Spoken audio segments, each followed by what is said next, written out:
どうも、楽しい生活者です。はい。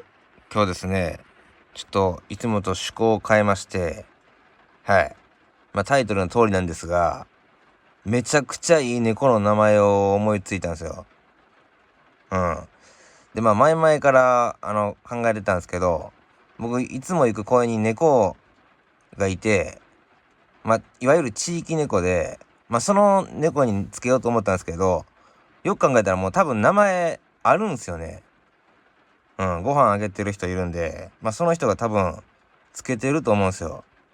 はい。ということで、ちょっとね、この名前を800円で売ります。はい。ちょっとね、猫の名前考えるのって結構難しいんですよ。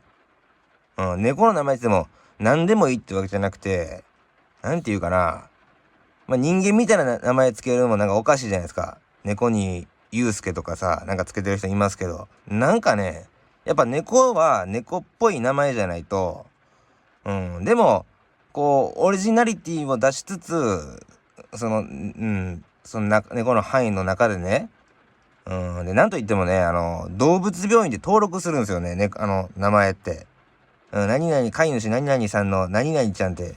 だから、あまりに変な名前やと、なんかね、なんか恥ずかしいんですよ。時々いるんですけどね。なんか変な名前の。で、なんか、注射打つ時とか、名前呼んであげてくださいみたいな。変な名前やったら、猫の名前って重要なんですよ。はい。でですね、ちょっと自信作なんですよ、これ。これ売れるんちゃうかな、ほんまに。はい。猫の名前考えるのって、結構難しいですからね。はい。じゃあ、いきますよ。はい。にゃーごろごろすけです。はい。これ、オスですね。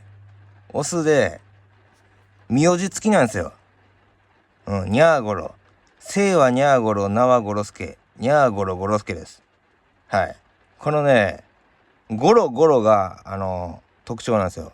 にゃーゴロゴロすけね。これはね、ジョジョの奇妙な冒険、第6部ストーンオーシャン、ラングラングラーからヒントを得ました。はい。にゃーゴロゴロすけ。これはね、これ、絶妙なとこついてるでしょ、これ。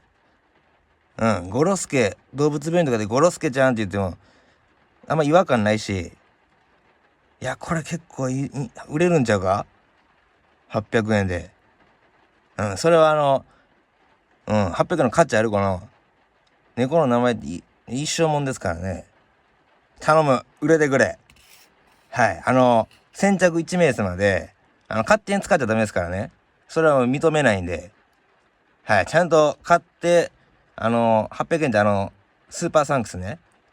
スマホからやと、800円のやつありますから、ちょっとパソコンからまだ値段が800円ないと思うんですけど、スマホからでね、800円。はい。頼む、売れてくれ。はい。先着1名様、失礼します。